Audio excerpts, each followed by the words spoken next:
My name is Emma, and I went back to school at 30. I was sitting in a quiet kitchen with my laptop open and a cold cup of tea beside me. The clock showed 11:30. Outside, the city lights looked far away, and I could hear John sleeping in the next room. I felt tired from work, but my mind refused to rest. For many months, I had been thinking about studying again. I wanted to change my life, but I was afraid to begin. That night, I finally opened the university website and started to type my application. For the last 7 years, I had worked full-time at a travel agency. It was a safe job, and my boss liked me because I was responsible and never complained. Still, every day felt the same. I helped customers plan their holidays. I made calls, I sent emails, and I watched the clock move slowly toward 5 o'clock. When I came home, I cooked dinner, cleaned, and tried to relax, but I often felt empty. I had a degree in philosophy from years ago, but it never helped me find a real career. I had dreams once, but they disappeared behind rent payments and long working hours. John, my boyfriend, often told me that I worried too much. He said life was simple if you worked hard and stayed grateful. He was kind, and I loved him, but we were very different. He liked comfort, routine, and peace. I wanted something more. When I told him that I was thinking about returning to university, he looked at me for a moment and said, "You already have a job. Why make your life harder?" I tried to explain that I needed to feel useful and proud of myself, not only busy. He smiled and said, "You already are useful." But I could tell he didn't understand what I meant. When the email came from the university saying that I had been accepted into a master's program in economics, I almost could not believe it. I read the message twice, then 3 times before I told John. He smiled and congratulated me, but his voice was careful. "That's great, Emma," he said. "But you'll have to study after work. Are you sure you can do both?" I said yes, I could. I told him that I wanted to learn new skills and maybe build a different future for us. He nodded, but I saw worry in his eyes. The first few weeks were very hard. I had forgotten how to study. The books were full of graphs, numbers, and new words that I didn't understand at first. My mind felt slow, like an old machine that needed time to start working again. I went to evening classes after work and came home late. Some nights, I ate dinner alone because John was already asleep. I tried not to feel guilty, but I missed our quiet evenings together. At the university, I met other students who were also studying part-time. Many were older like me. One woman named Maya was a nurse, and another student, Luis, worked in finance. We often met in the library cafe after class to review what we learned. We shared notes, helped each other understand the lectures, and sometimes complained about the long reading lists. Studying with them gave me energy. For the first time in years, I felt my mind wake up. It was not easy, but it was exciting to learn again. Some professors spoke for a long time, and it was difficult to stay focused. I learned to read the textbooks before class so I could follow the lessons better. The teaching assistants were kind and patient. They explained difficult ideas in simple words, and I appreciated that. I began to build a routine. I worked from 9 to 5, attended evening classes, and studied on weekends. It was not a balanced life, but I felt proud that I was doing something important. At home, things were not as easy. John often said he missed me. When I came home tired, he wanted to talk or watch a movie, but my mind was still full of numbers and theories. One night, he asked if I thought this new life was worth it. I said yes without hesitation. He looked disappointed. "You don't even have time for dinner anymore," he said. I wanted to explain how much it meant to me, but the words did not come easily. I simply said, "It's only for a while. When I finish this degree, things will get better." Sometimes when I studied late at night, I could hear him moving in the bedroom. I knew he was awake.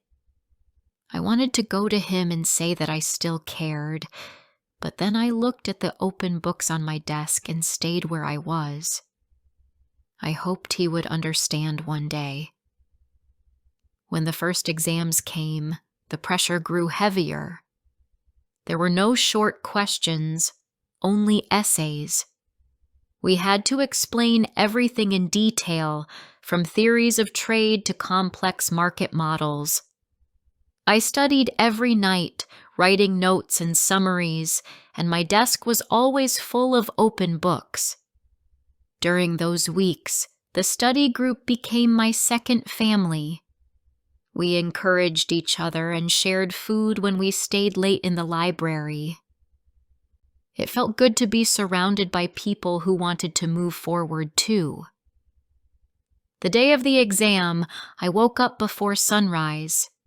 I felt nervous but calm at the same time.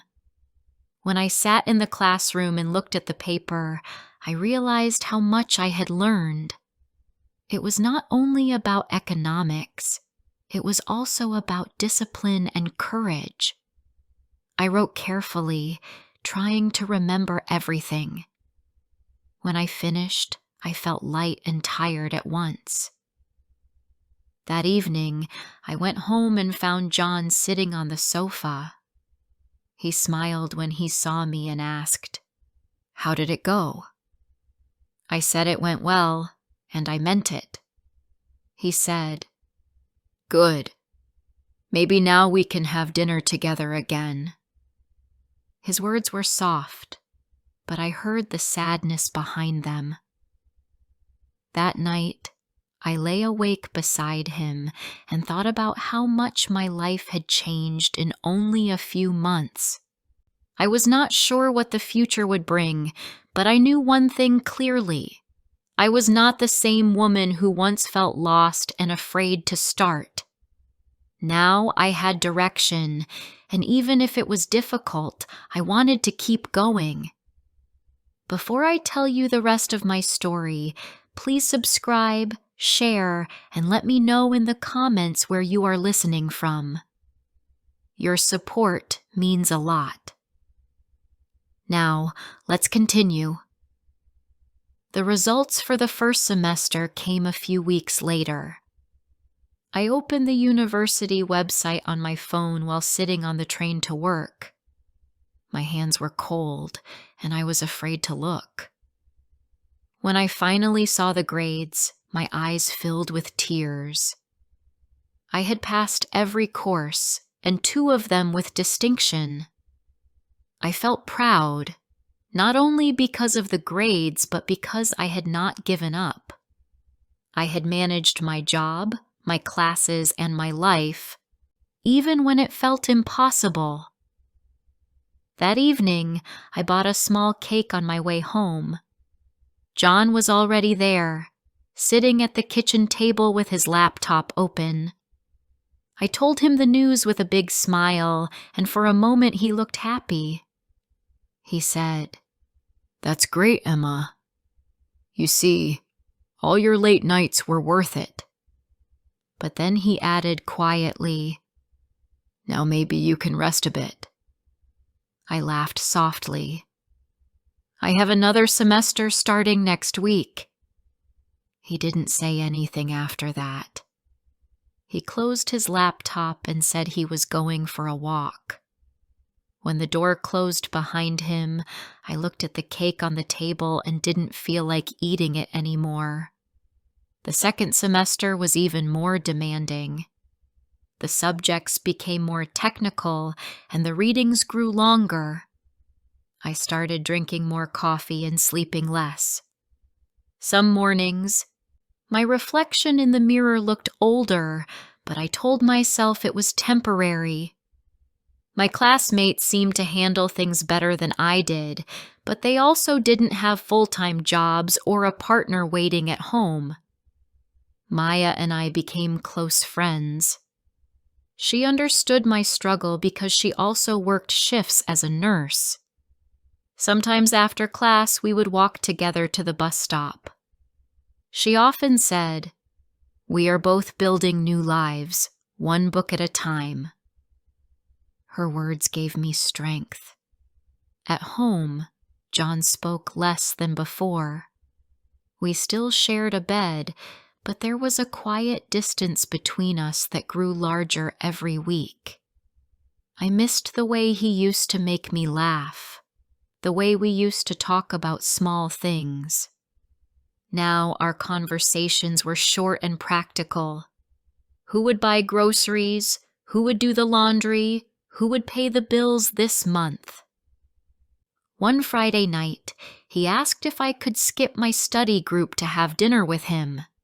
I said I couldn't because we had an important review session before the midterm exams. He sighed and said, "You always have something more important." I tried to explain that it wasn't like that, but he didn't want to listen. I watched him turn off the lights and go to bed early while I sat at the table surrounded by my notes. The silence felt heavier than the books around me. Sometimes I wondered if I was being selfish. I told myself that I was doing this to build a better future, but I could not deny that it was also for me. I needed to prove that I could change my life, that it wasn't too late. When the midterm exams ended, I felt both exhausted and relieved. I decided to take a short break. That weekend, John suggested we visit his parents outside the city. I agreed, thinking it might help us reconnect. During the drive, he talked about work and his friends, and I listened. But when he asked about my classes, I realized he didn't remember what subjects I was studying. He said, "It's all numbers, right?" And I only nodded. I wanted to tell him about my project, about the paper I was writing on global trade and market behavior, but I stayed quiet. It was easier that way. That night, while we were staying at his parents' house, I lay awake in the guest room, thinking about how different we had become. He still cared. I was sure of that, but he didn't understand who I was anymore. The person I was becoming was not the same woman he had met 5 years ago. In April, the university announced a research competition. Students could present a paper to win a small grant and a chance to publish their work. Maya encouraged me to join, but I hesitated. It sounded too ambitious, and I doubted that I was ready. Still, something inside me wanted to try. After a few days, I filled out the form and sent it. For 2 months, I worked on my paper every night after work. My topic was the effect of digital technology on small business markets. It required interviews, data analysis, and long nights of writing.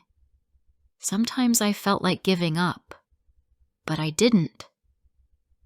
When I finally submitted the paper, I felt calm and sure. Whatever the result, I had given my best. During this time, John and I barely talked.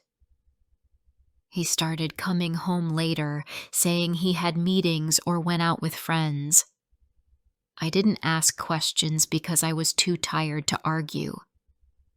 One night, I came home and saw 2 plates in the sink. He said a colleague had come over for dinner. I nodded and said nothing. But inside, something quiet began to fade. A few weeks later, the results of the competition were announced. I didn't win first place, but I was in the top 3. The university would publish my paper online. I was proud and wanted to share the news. That evening, I told John, hoping he would be excited. He looked up from his phone and said, "That's nice." Then he asked if I could pick up groceries the next day. His reaction hurt me more than I expected. I smiled and said, "Sure." But later, when I was alone, I cried quietly. I didn't cry because of the paper or the groceries. I cried because I realized that I was doing this journey alone. The semester ended and summer arrived. I spent more time outside, reading in parks and working on small projects. Maya and I met often, and we talked about our goals. She wanted to move to another country after finishing the degree. When she asked me what I wanted, I said I didn't know yet. At home, things continued to change. John and I spoke politely, but the warmth was gone.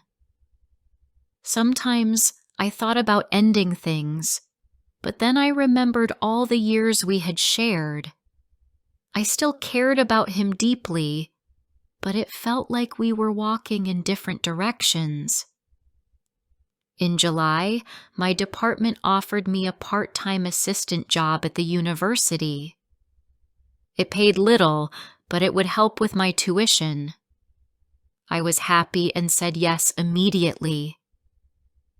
When I told John, he said, "So now you'll have even less time?" His words were sharp, and I stayed quiet. That night, I thought about how much I had changed since the beginning. I was not the same person who once feared to apply for school. I was stronger now, more confident in my abilities, and less afraid of the future. Still, I sometimes missed the simple life we used to have. I missed cooking dinner together, watching old movies, and talking about small things.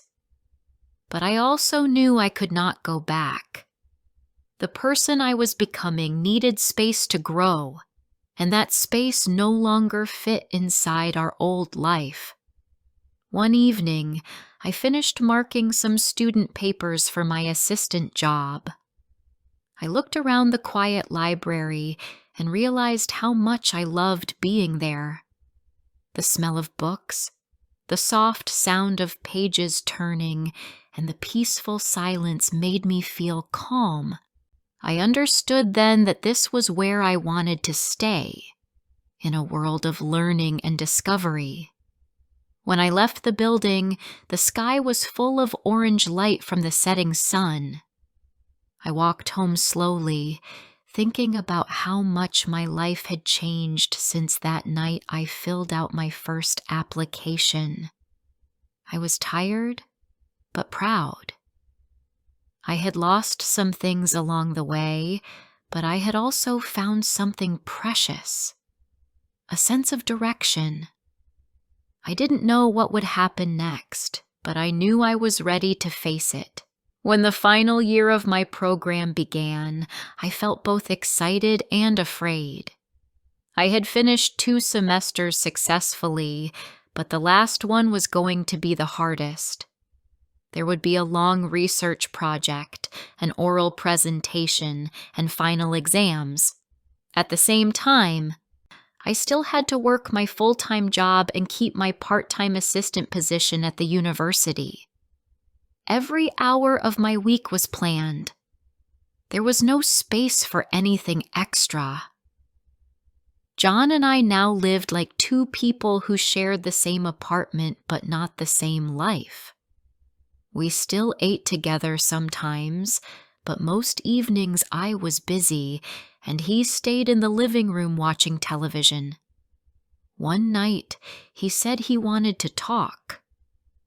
He looked serious, and I already knew what the conversation would be about. He said, "I don't know how to talk to you anymore. You're never really here. Even when you are, your mind is somewhere else." I said I was trying my best to balance everything. I told him that this was temporary, that I needed just a little more time. He shook his head. "You keep saying that, Emma, but you've changed. You don't need me like before." His words stayed with me long after he went to bed. He was right in some ways. I had changed. I didn't depend on him anymore to tell me who I was or what I could do. I was learning to stand on my own, but I still cared about him. I still wanted him to be proud of me. Weeks passed, and our conversations became shorter.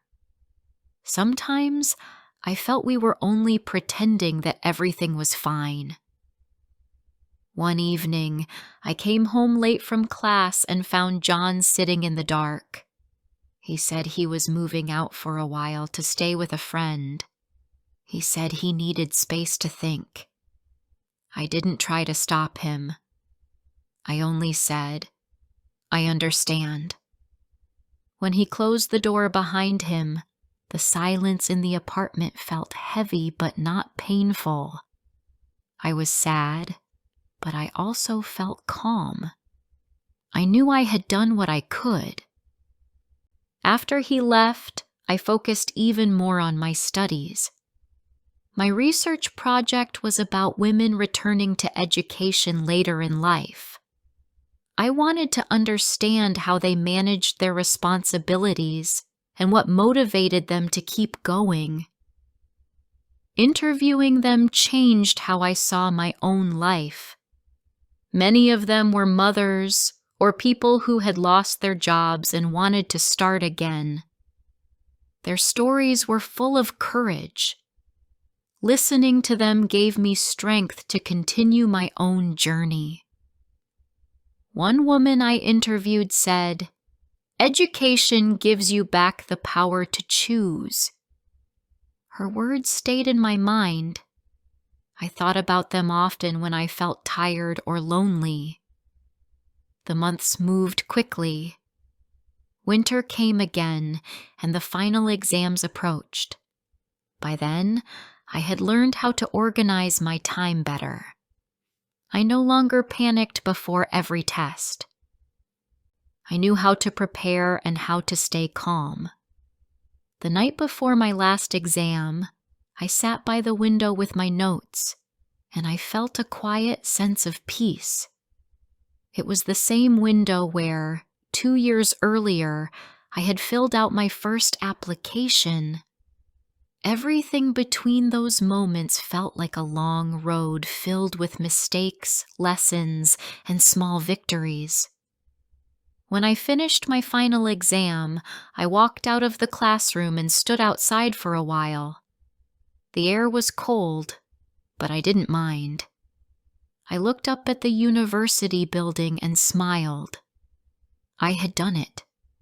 For the first time in many years, I felt proud of myself not for what I hoped to do one day, but for what I had already done. That evening, I went home to an empty apartment. I made myself a cup of tea and sat on the sofa. It was quiet, but not in a sad way. It felt peaceful.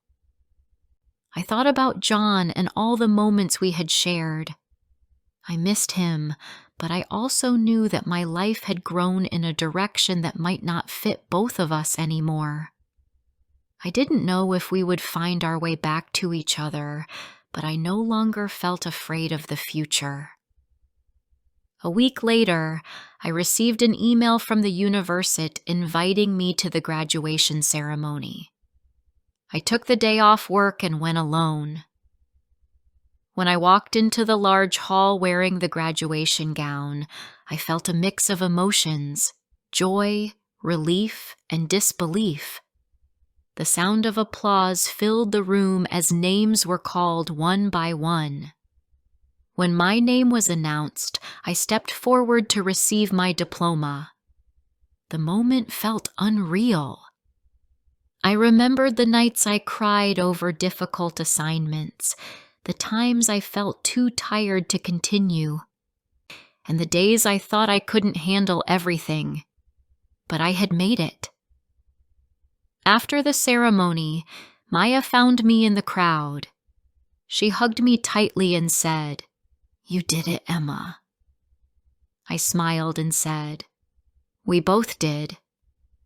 We took photos together, laughing like children.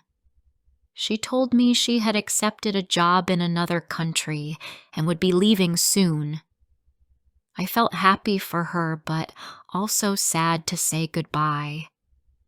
People like her had made the hard days bearable. That night, I walked home through the city. The air smelled of rain, and lights reflected on the wet streets. When I reached my apartment, I saw a small envelope on the floor under the door. It was from John. He had written a short note. He said he was proud of me and that he hoped I had found what I was looking for. He also wrote, "You were right. It's never too late to start again." I read the note several times. My eyes filled with tears, but they were not from sadness. I felt grateful. Grateful for the love we had shared, and grateful that we both had learned to let each other grow. I put the note in my desk drawer next to my diploma. The following months were quiet, but full of new beginnings. I decided to continue working at the university part-time while applying for jobs in research and policy. It wasn't easy to find the right position, but I no longer felt lost. Every morning when I looked in the mirror, I saw a woman who had worked hard for her future. Sometimes people asked me why I decided to return to school at 30. I usually smiled and said, because I wanted to understand myself better. But the truth was deeper. I went back to school to change my life, but education gave me more than that. It gave me confidence, independence, and the courage to start again when things didn't go as planned. One evening, months later, I was walking across the campus where it had all begun. The buildings looked different in the soft light of sunset. I stopped for a moment and watched a group of new students entering the library. They looked young and full of energy. I remembered my own first day and how uncertain I had felt. I smiled to myself and whispered, "You did it, Emma." It wasn't pride. It was gratitude. Quiet and real. As I walked away, I thought about all the people who dream of starting again but are afraid to take the first step.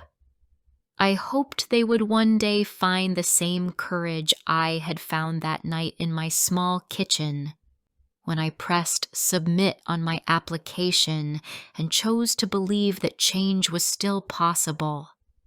For me, that single choice had opened a door to a new life.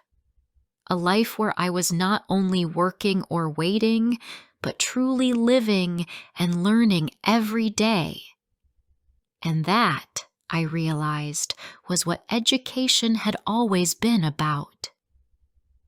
Thank you for listening to my story.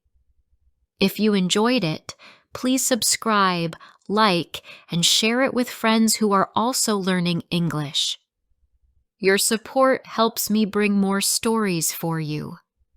See you in the next one.